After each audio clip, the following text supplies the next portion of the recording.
당신이 평생 믿어온 희망이 사실은 당신을 가장 지치게 만든 것이라면 어떻게 하시겠습니까? 아침마다 눈을 뜰 때 우리는 무언가를 기다립니다. 자식이 전화하기를, 몸이 조금 나아지기를, 오래된 관계가 회복되기를, 언젠가 마음이 편안해지기를. 그 기다림 속에서 하루가 지나가고, 일주일이 지나가고, 어느덧 몇 년이 흘러갑니다. 그런데 이상한 일입니다. 우리는 희망을 품으면 힘이 난다고 배워왔는데, 내 나이가 들수록 희망은 우리를 더 무겁게 짓누르는 걸까요? 독일의 철학자 아르투어 쇼펜하우어는 이렇게 말했습니다. 희망은 어떤 것에 대한 열망과 그것의 가능성을 혼동하는 것이다. 처음 이 문장을 읽었을 때 당신은 어떤 느낌이 드십니까? 차갑다고 느끼셨나요? 아니면 뼈를 때리는 것 같다고 느끼셨나요? 쇼펜하우어는 희망을 부정한 것이 아닙니다. 그는 우리가 희망이라는 이름으로 스스로를 속이고 있다는 사실을 지적한 것입니다. 우리는 원하는 것과 이룰 수 있는 것을 구분하지 못합니다. 아니, 구분하고 싶지 않습니다. 왜냐하면 구분하는 순간 우리는 현실과 마주해야 하기 때문입니다. 그래서 우리는 희망이라는 안개 속에 머물기를 선택합니다. 그 안개는 따뜻해 보이지만 사실은 우리의 발목을 묶고 있습니다. 젊을 때 희망은 엔진이었습니다. 달릴 힘을 주었고 넘어져도 다시 일어서게 했습니다. 하지만 예순을 넘기고 이른을 바라보는 지금, 희망은 더 이상 엔진이 아닙니다. 그것은 짐이 되었습니다. 왜 그럴까요? 젊을 때의 희망은 시간이 충분했기에 가능했습니다. 실패해도 다시 시작할 수 있었고, 길을 잘못 들어도 되돌아올 여유가 있었습니다. 하지만 지금은 다릅니다. 시간은 줄어들었고, 몸은 예전 같지 않으며, 주변 사람들도 하나둘 떠나갑니다. 이런 상황에서 희망을 품는다는 것은 마치 무거운 짐을 지고 가파른 언덕을 오르는 것과 같습니다. 쇼펜하우어가 말한 혼동은 바로 여기에 있습니다. 우리는 무언가를 간절히 원하면 그것이 이루어질 가능성이 높아진다고 착각합니다. 하지만 현실은 우리의 열망과 무관하게 흘러갑니다. 자식이 자주 오기를 바라는 마음이 간절하다고 해서 자식이 더 자주 오는 것은 아닙니다. 건강이 회복되기를 바란다고 해서 병이 낫는 것도 아닙니다. 그런데 우리는 이 둘을 섞어버립니다.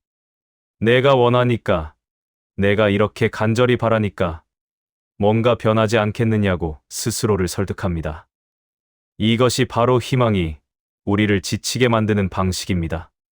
희망은 우리에게 기다리게 만듭니다. 그리고 기다림은 현재를 유예시킵니다. 언젠가 좋아질 거야. 조금만 더 기다리면 변할 거야 라고 말하면서 우리는 오늘을 살지 못합니다. 오늘은 내일을 위한 준비 기간이 되고 이번 주는 다음 주를 위한 통과 지점이 됩니다. 그렇게 우리는 삶을 미래로 미루면서 살아갑니다. 여기서 질문이 생깁니다. 그렇다면 희망을 버려야 하는 걸까요?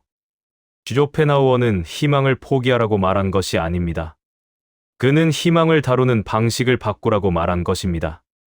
희망을 미래에 대한 기대가 아니라 현재를 대하는 태도로 바꾸라는 것입니다. 이 차이를 이해하는 것이 중요합니다. 기대로서의 희망은 우리를 수동적으로 만듭니다. 무언가가 일어나기를 기다리게 만들고 그것이 일어나지 않으면 실망하게 만듭니다. 하지만 태도로서의 희망은 다릅니다. 그것은 결과와 상관없이 지금 이 순간을 어떻게 대할 것인가에 대한 선택입니다. 예를 들어, 자식이 전화하기를 기대하는 것과 자식이 전화하든 안 하든 오늘 내 마음을 평온하게 유지하는 것은 완전히 다른 태도입니다. 노년에 접어들면서 우리가 마주하는 가장 큰 위기는 상실입니다. 건강의 상실, 관계의 상실, 역할의 상실. 이런 상실 앞에서 희망은 양날의 검이 됩니다. 한편으로는 위안을 주지만 다른 한편으로는 현실을 부정하게 만듭니다. 다시 건강해질 거야. 관계가 회복될 거야라는 희망은 지금 이 순간의 상실을 받아들이지 못하게 합니다. 그리고 받아들이지 못한 상실은 마음속에서 골마갑니다. 쇼펜하우어는 또 이렇게 말했습니다. 삶은 욕망과 권태 사이를 오가는 진자와 같다. 우리가 무언가를 원할 때는 고통스럽고 그것을 얻으면 곧 권태로워진다는 뜻입니다. 이 말이 냉소적으로 들릴 수 있지만 깊이 생각해보면 우리 삶의 패턴과 정확히 일치합니다. 젊을 때 우리는 성공을 원했고 성공하면 다음 성공을 원했습니다. 돈을 원했고 돈을 벌면 더 많은 돈을 원했습니다. 인정을 원했고 인정받으면 더 큰 인정을 원했습니다. 그렇게 우리는 끊임없이 다음을 향해 달려왔습니다. 하지만 이제 우리는 더 이상 그렇게 달릴 수 없는 나이가 되었습니다. 그래서 희망은 더 이상 추진력이 아니라 집착이 됩니다. 우리는 과거에 가졌던 것을 되찾기를 희망하고 잃어버린 시간을 되돌리기를 희망하고 불가능한 것이 가능해지기를 희망합니다. 이런 희망은 우리를 현재로부터 멀어지게 만들 뿐입니다. 이 순환에서 벗어나는 방법은 무엇일까요? 그것은 욕망의 크기를 줄이는 것이 아닙니다. 욕망을 억누르는 것도 아닙니다. 그것은 욕망을 다루는 방식을 바꾸는 것입니다. 나는 이것을 원한다. 하지만 이것이 내 삶의 전부는 아니다. 이것이 이루어지지 않아도 나는 여전히 살아갈 수 있다. 이런 태도를 가질 때 우리는 욕망에 끌려가지 않고 욕망을 바라볼 수 있게 됩니다. 노년기에 우리가 마주하는 가장 큰 어려움은 기대의 붕괴입니다. 젊었을 때 우리는 많은 것을 기대했습니다. 성공, 인정, 행복, 안정. 하지만 시간이 지나면서 그 기대들은 하나둘 무너집니다. 어떤 것은 애초에 불가능했고 어떤 것은 이루었지만 기대만큼 만족스럽지 않았습니다. 그래서 우리는 허탈해합니다. 내가 평생 바라고 노력한 것들이 이것뿐이었나. 하지만 문제는 성취의 부족이 아닙니다. 문제는 기대였습니다. 우리는 처음부터 잘못된 방식으로 희망했습니다.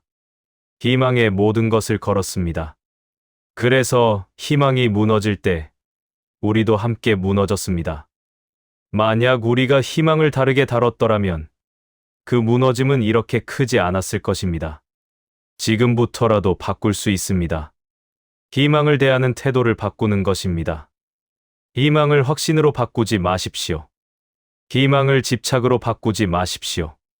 희망은 그저 희망일 뿐입니다. 가능성에 대한 조용한 인정.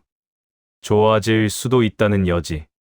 하지만 그것이 내 삶을 지배하게 두지는 않는 것. 이렇게 생각해 볼 수 있습니다. 희망은 창문과 같습니다. 창문을 통해 우리는 밖을 봅니다. 햇빛이 들어오고 바람이 들어옵니다. 하지만 우리는 창문 너머에만 머물 수 없습니다. 우리는 방 안에 있습니다. 방 안에서 살아갑니다. 창문은 중요합니다. 하지만 창문이 전부는 아닙니다. 지금까지 우리는 창문 너머만 바라봤습니다. 밖에 무엇이 있는지, 언제 날씨가 좋아질지. 하지만 정작 우리가 서 있는 이 방을, 이 현재를 제대로 보지 못했습니다. 이제는 시선을 돌려야 합니다. 밖도 보되, 안도 봐야 합니다. 미래도 생각하되, 오늘도 살아야 합니다. 노년기의 지혜는 여기서 시작됩니다. 희망을 버리는 것이 아니라 희망을 제자리에 놓는 것. 희망은 삶의 전부가 아니라 삶의 일부입니다.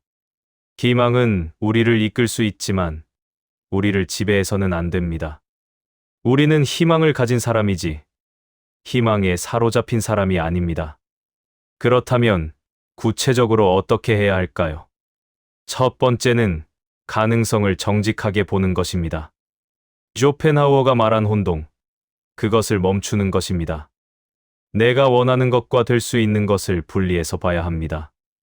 이것은 냉정함이 아니라 명료함입니다. 나는 손자가 자주 찾아오기를 원합니다. 하지만 손자에게는 손자의 삶이 있습니다. 그 삶이 바쁘고 복잡하다는 것을 인정해야 합니다. 그래야 기대로 인한 상처를 줄일 수 있습니다. 두 번째는 오늘의 뿌리를 내리는 것입니다.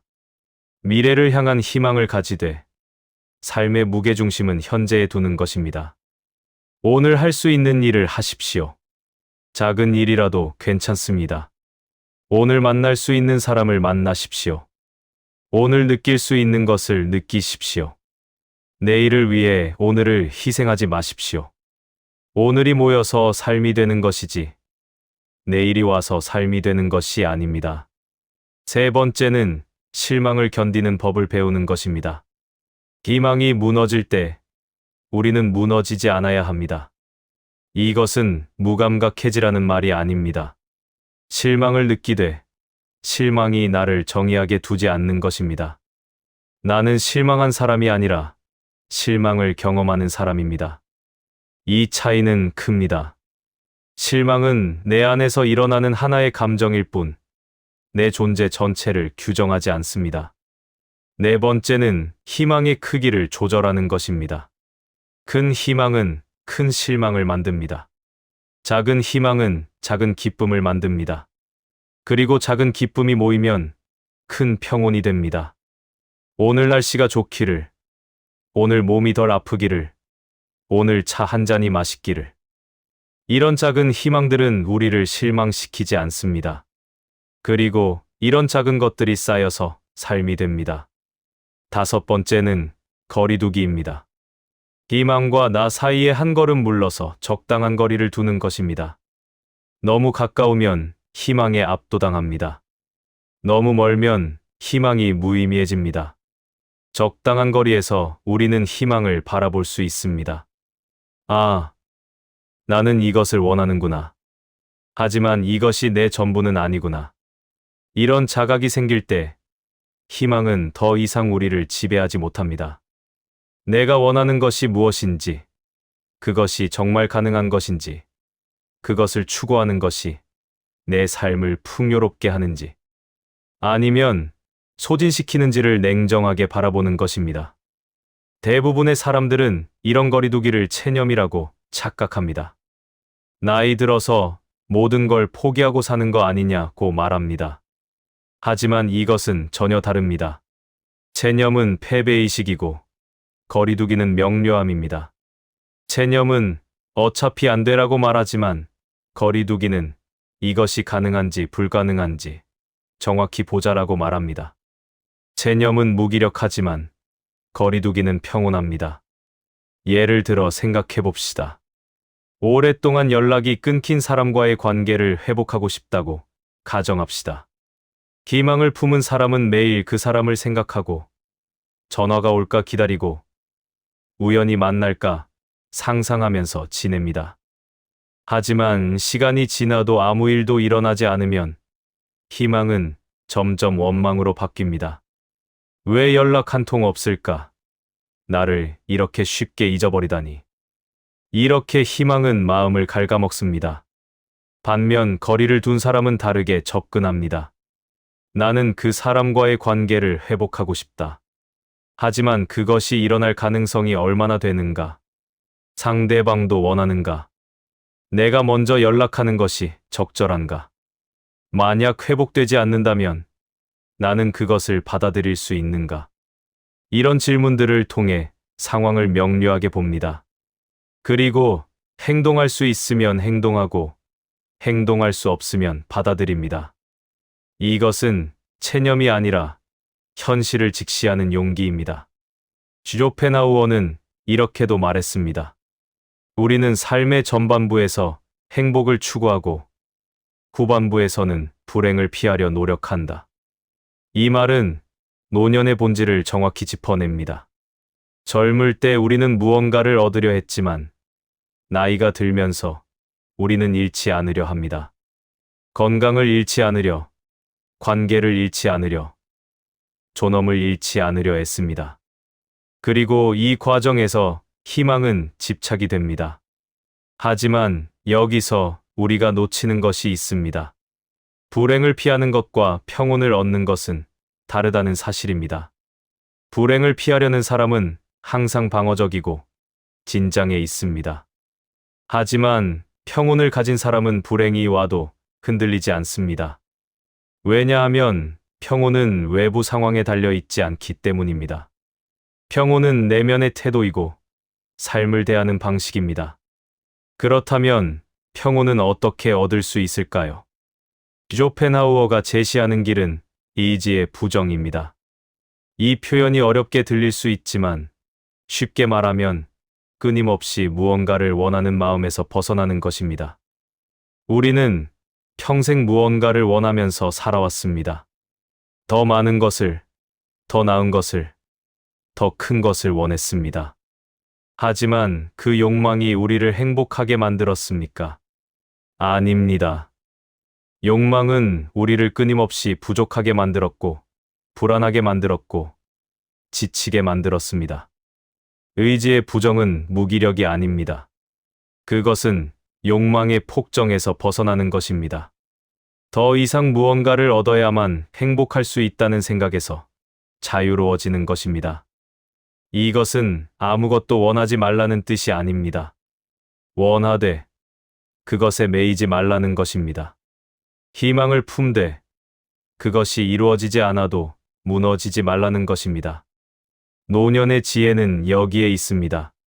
젊을 때는 욕망의 힘으로 살았다면 나이 들어서는 욕망으로부터의 자유로 살아가는 것입니다. 이것은 삶을 포기하는 것이 아니라 삶을 더 깊이 이해하는 것입니다.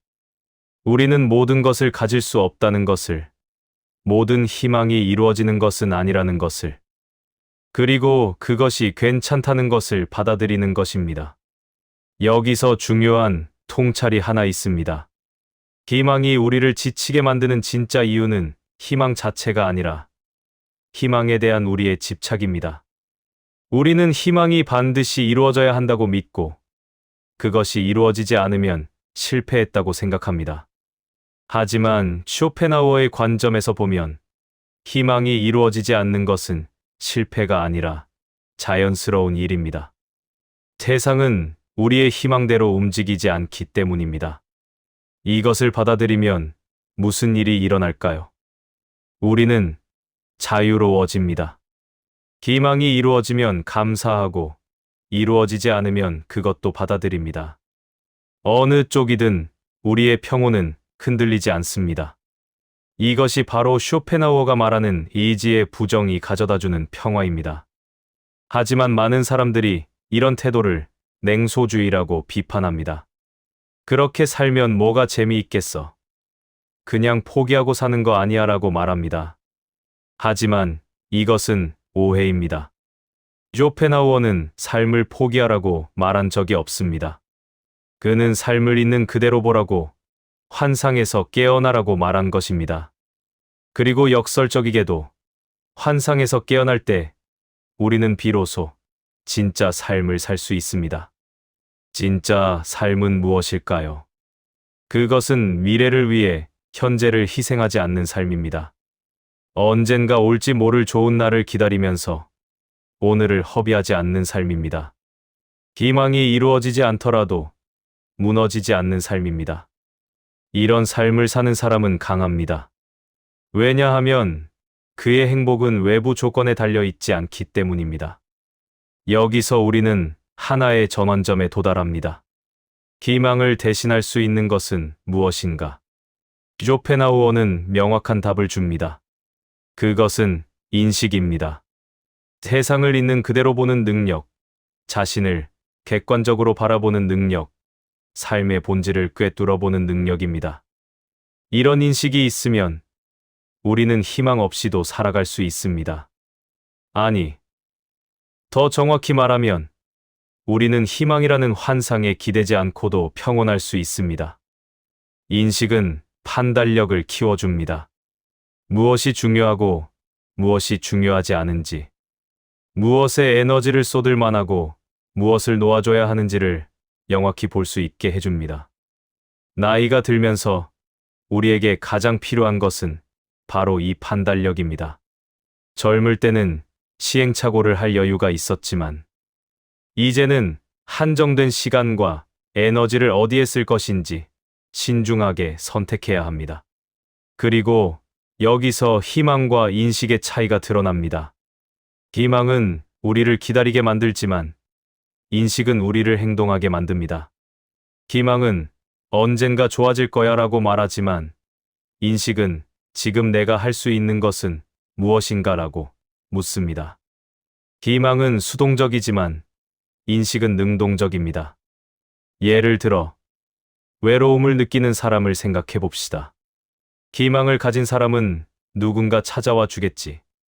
자식들이 시간을 내주겠지라고 기다립니다. 하지만 인식을 가진 사람은 다르게 접근합니다. 나는 지금 외롭다. 이것은 자연스러운 감정이다. 그렇다면 내가 할 수 있는 것은 무엇인가? 먼저 연락할 수 있는가? 새로운 관계를 만들 수 있는가?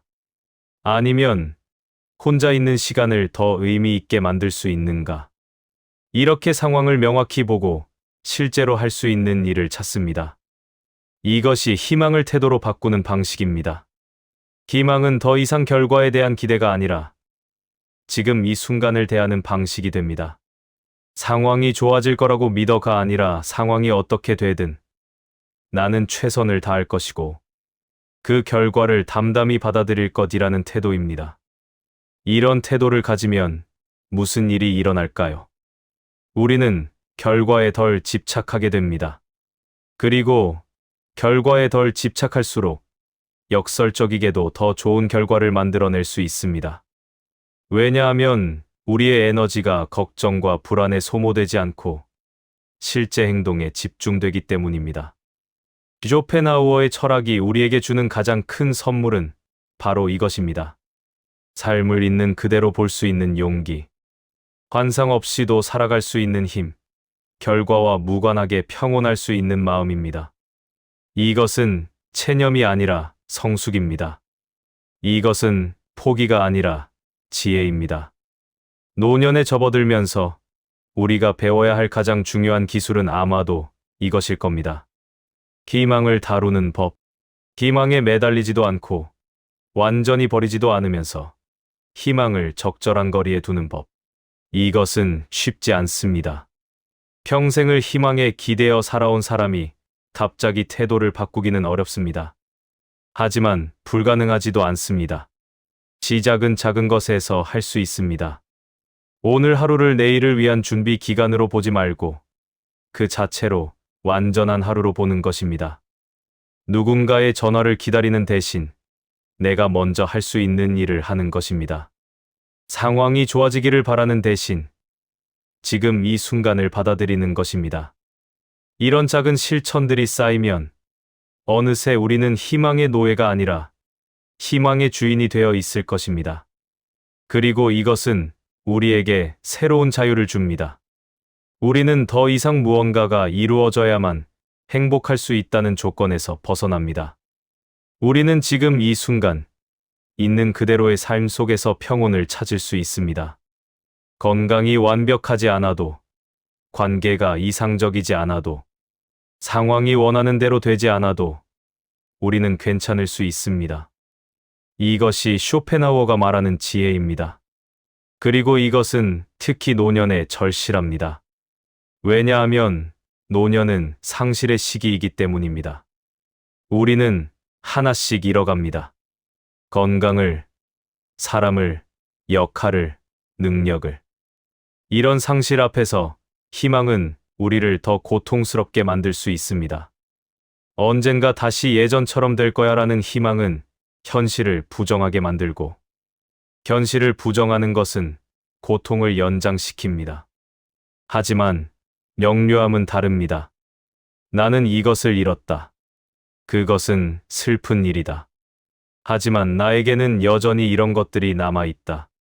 나는 이것들과 함께 살아갈 것이다. 이렇게 있는 그대로를 받아들일 때 우리는 비로소 치유될 수 있습니다. 상실은 여전히 슬프지만 그것이 우리를 파괴하지는 않습니다. 쇼펜하우어는 비관주의자로 알려져 있습니다. 그는 삶을 본질적으로 고통스러운 것으로 봤습니다. 하지만 그의 비관주의는 절망이 아니라 현실주의입니다. 그는 삶을 있는 그대로 보고 환상을 버리고 그 속에서 평온을 찾는 길을 제시했습니다. 그리고 그 길은 노년을 살아가는 우리에게 특히 의미가 있습니다. 우리는 이제 인생의 대부분을 살았습니다. 우리는 많은 것을 경험했고, 많은 것을 배웠고, 많은 것을 잃었습니다. 이제 남은 시간을 어떻게 살 것인가? 여전히 이루어지지 않을지도 모를 희망에 매달리면서 불안하게 살 것인가? 아니면 희망을 내려놓고 있는 그대로의 삶을 평온하게 받아들이면서 살 것인가? 이것은 선택입니다. 그리고 이 선택은 매일, 매 순간 다시 이루어집니다.